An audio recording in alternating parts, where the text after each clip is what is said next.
Good morning dear students. Gayatri Vidyamandir Uchcha Madhyamik विद्यालय सांसो के YouTube channel पर आप सभी का पुनः हार्दिक स्वागत है। आज हम 8वीं क्लास के विज्ञान विषय का 15वां पार्ट डिस्कस करने जा रहे हैं। इस पार्ट पर आधारित सेकंड वीडियो लेक्चर है। टॉपिक आपका दे रखा है उस प्राकृतिक परिघटना। उस प्राकृतिक परिघटना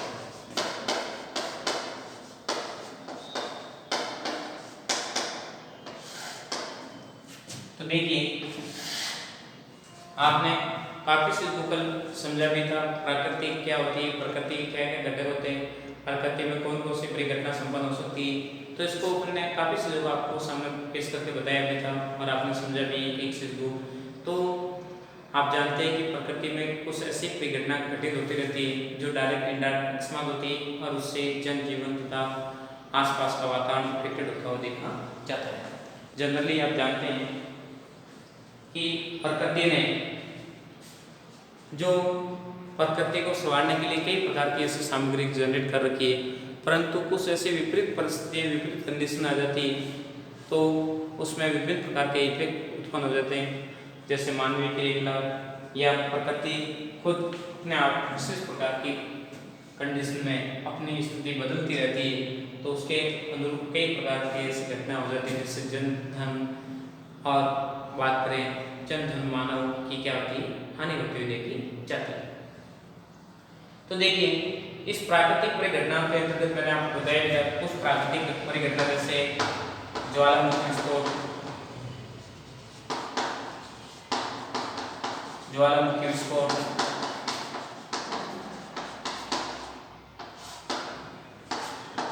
बाढ़, सूखा, सूखा या काल कह सकते हैं अपन, काल या फिर अतिवृष्टि भी कह सकते हैं।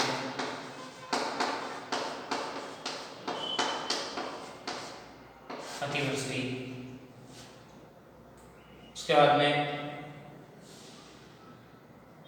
पवन, भूकंप, तूफान,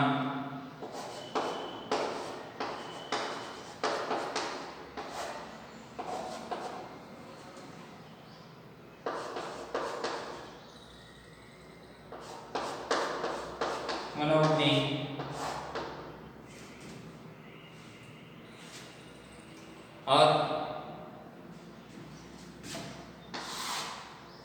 और बात करें तो तड़ित,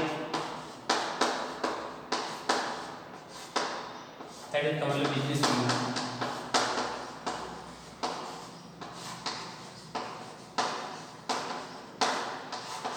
कई प्रकार की परिघटना होती है जो आपस में देखते आप वर्षा ऋतु में ये भी तड़ित झंझा भी देखा जाता है। तो ये मुख्य मुख्य परिघटना होती रहती है, इनके बारे में आप देखते रहते हैं, सुनते भी आते रहते हैं। चक्रवात है, ये कहते हैं कि इधर से तूफान बंगाल की खाड़ी से उठा तूफान उड़ीसा की तरफ से इधर जाता हुआ देखा जाता है और उससे कई प्रकार की जनधन हानि के साथ में विशाल तीव्र वेग के साथ में आगे बढ़ रहा है। तो ऐसे कई प्रकार से अपन समाचार माध्यम से, पत्रिका में, रेडियो प्रसारण, अलग अलग माध्यम से अपन को न्यूज मिलती रहती है और उसके अकॉर्डिंग अपन बताते हैं कि प्राकृतिक प्रोसेस के अकॉर्डिंग घटना संपन्न होती है। ज्वालामुखी विस्फोट, कई बार ज्वालामुखी विस्फोट भी होता है। बाढ़ है, सूखा है, कभी कभार काल पड़ जाता है, एकदम सूखापन, बारिश होती भी नहीं, 2-3 साल तक बारिश नहीं होती तो सूखापन आ जाता है, पेड़ पौधे भी सूख जाते हैं, जीव जंतु मर जाते हैं, तो वो भी प्राकृतिक परिघटना है। ऐसा तो है नहीं कि मनुष्य ने रोक दी बारिश, ऐसा कुछ नहीं होता है। प्राकृतिक परिघटना की वजह से कई प्रकार की सूखे की समस्या उत्पन्न हो जाती है और उसके डायरेक्ट इनडायरेक्ट कई प्रकार के हानिकारक इफेक्ट होते हैं। उसको नियंत्रित करने के लिए, प्रकृति की अनुकूलता बनाए रखने के लिए कई प्रकार के कदम उठाए ताकि उसको ऐसी परिघटना होने से उसको रोका जा सकता है। अपन बात करते हैं, आपके टॉपिक में दे रखा है मुख्य रूप से भूकंप और दे रखा है आपके तड़ित झंझा। तो तड़ित झंझा को समझने जा रहे हैं। तड़ित झंझा क्या होती है, क्या इसके प्रोसेस किस प्रकार से संपन्न होते हैं, तो उसको अपन कंसिडर करेंगे।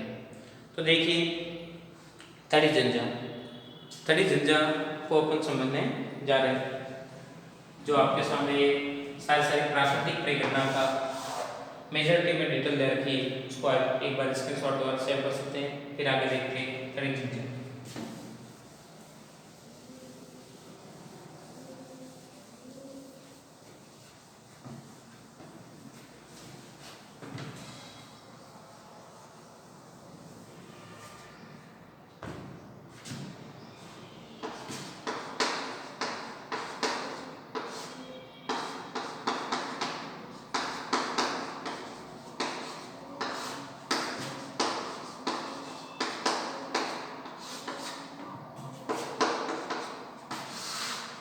जनरली आप जानते हैं कि आपके घरों के आसपास आपके घरों में विद्युत सप्लाई होती हुई देखी जाती है और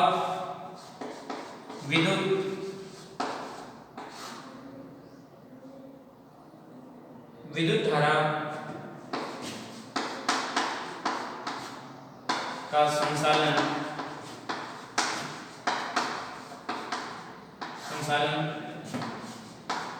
सुचालक पदार्थों से होता है।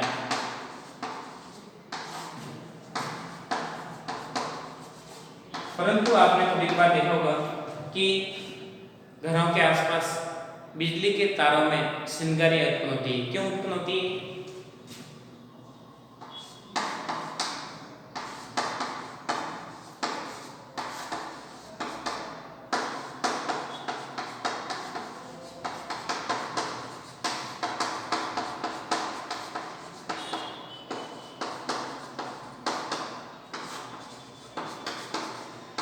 आप जनरली ये जानते भी हैं कि आप जानते हैं कि विद्युत धारा का संचालन सुचालक पदार्थों से होता है।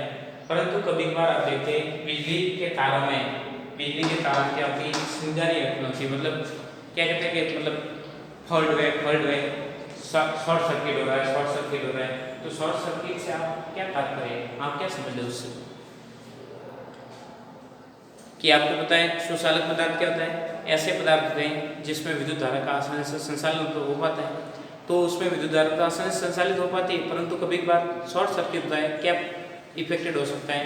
तो आप देखते हैं विद्युत धारा एक प्रकार का आवेश प्रवाह की दर को एक विद्युत धारा प्रवाह कहते हैं। ये विद्युत धारा क्या है? आवेश प्रवाह की दर,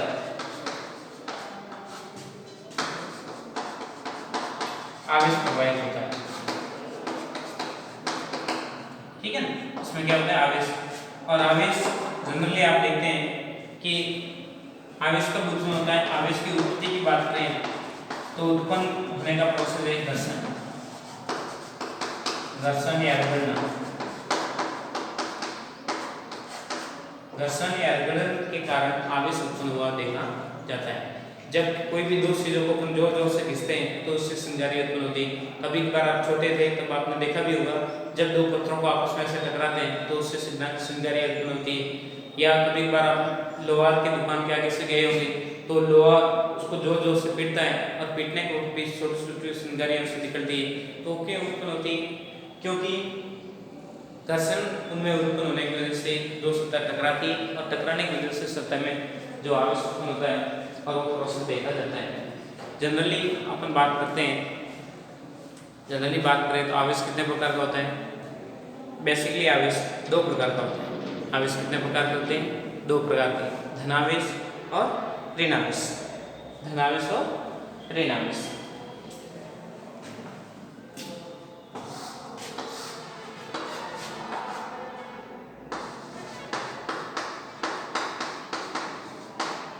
धनावेश और दूसरा है ऋणावेश।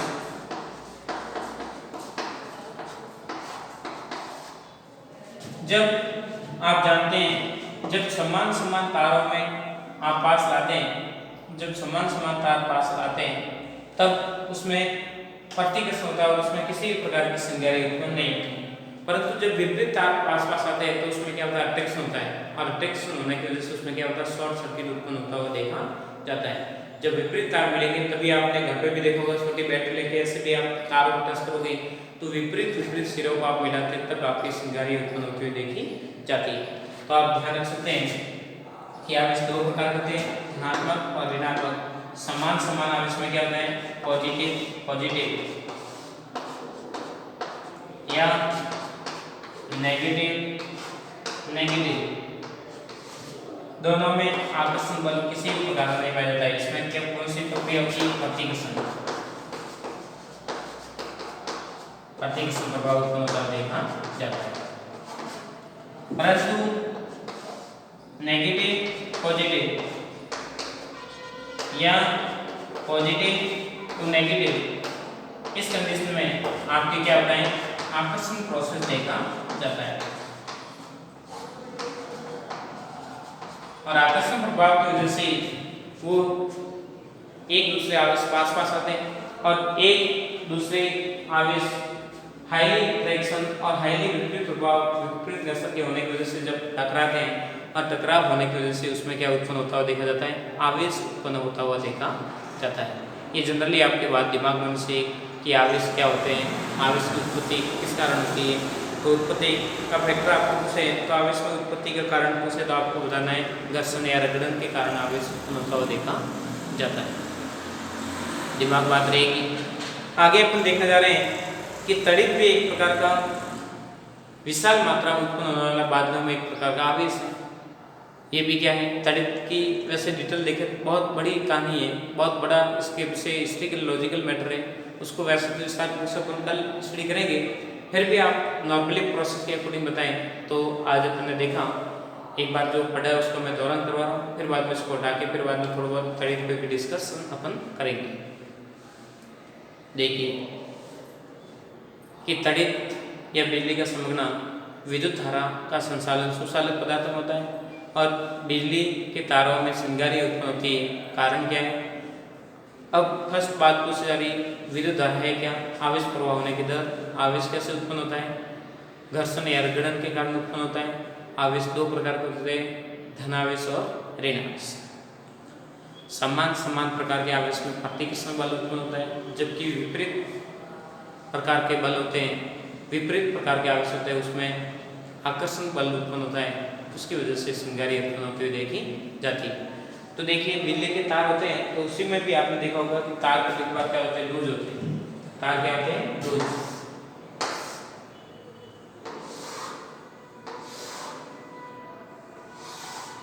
ऐसे तार बंध रखे होते हैं और हवा की झोंके की वजह से ये तार ऊपर से ऐसे एक दूसरे से क्या हो जाते हैं, टच हो जाते हैं और टच होने की वजह से उसमें आवेश उत्पन्न होता हुआ देखा जाता है। जब भू संपर्कित तार अपन बात करते हैं, एक तो करंट और एक अड़क, जब दोनों आपस में मिलते हैं तब आपकी चिंगारी उत्पन्न होती हुई देखी जाती है। तो ये प्रोसेस के अकॉर्डिंग इसमें आवेश उत्पन्न होता हुआ देखते हैं और आवेश उत्पन्न होते ही इसमें क्या उत्पन्न होती है, चिंगारी। तो चिंगारी उत्पन्न होने की वजह से खंभे के तार ढीले होंगे और ढीले तार होने की वजह से तार समान समान प्रकृति के होते हैं तो किसी भी प्रकार का कोई आवेश उत्पन्न नहीं होता है। परंतु जब विपरीत प्रकार के आवेश वाले तार मिलते हैं तब उसमें चिंगारी उत्पन्न होती हुई देखी जाती है। बात दिमाग में रहेगी। आगे देखते हैं, तड़ित एक विशाल स्तर का विद्युत चिंगारी उत्पन्न होने का एक प्राकृतिक परिघटना को प्रदर्शित किया जाता है। तड़ित की बात करें, तड़ित क्या है, एक प्रकार की हाईली लेवल पे आप देखते हैं आकाश में बिजली चमकती है। किस कारण से चमकती, हाईली लेवल पे आकाश में बिजली का गर्जन, बिजली का चमकना एक नॉर्मली प्रोसेस है और उसके अकॉर्डिंग बिजली चमकती हुई देखी जाती है। कारण क्या होगा, कारण यही कि उसमें विभिन्न प्रकार की विद्युत धारा का संचालन होता है और विभिन्न प्रकार के आवेश उत्पन्न होते हैं और विभिन्न प्रकार की गैसें होती है। उसमें आकर्षण का प्रतिकर्षण प्रोसेस को अपन कंसिडर करते हैं तो विभिन्न प्रकार की परिघटना होती है और गैसें तथा वायुकण और विभिन्न प्रकार के बादलों के मध्य घर्षण उत्पन्न होता है और घर्षण की वजह से उत्पन्न आवेश से धारा प्रवाहित होती देखी जाती है। यह आपके जरूरी दिमाग बात होने से क्या आवेश किस प्रकार से उत्पन्न होता है, क्या उसका प्रभाव है, क्या इफेक्ट हो सकता है, तो वैसे भी एक एक चीज़ को आप कंसिडर करके बता भी सकते हैं। तो ये बात दिमाग में रहेगी। वैसे अपन तड़ित के बारे में विस्तार रूप से अगले वीडियो लेक्चर के माध्यम से आपके सामने पेश करेंगे, जिसमें आपको देखने को मिलेगा क्या परिघटना हो सकती है, किस प्रकार से संभव होते हैं। तो इसको अपन अगले वीडियो लेक्चर के माध्यम से आपके सामने डिटेल प्रस्तुत करेंगे। तो ये जनरली था आपका वीडियो। इंपॉर्टेंट बात है, गायत्री विद्या मंदिर उच्च माध्यमिक विद्यालय सांसुर के यूट्यूब चैनल को आपने सब्सक्राइब नहीं किया, सब्सक्राइब करें, लाइक करें ताकि अपलोड होने वाले नए वीडियो तथा नया नोटिफिकेशन आपको मिलता रहेगा। बाकी आपकी पढ़ाई करते हुए जाते रहे, शुरू से काम करते रहे। थैंक यू, धन्यवाद सो मच।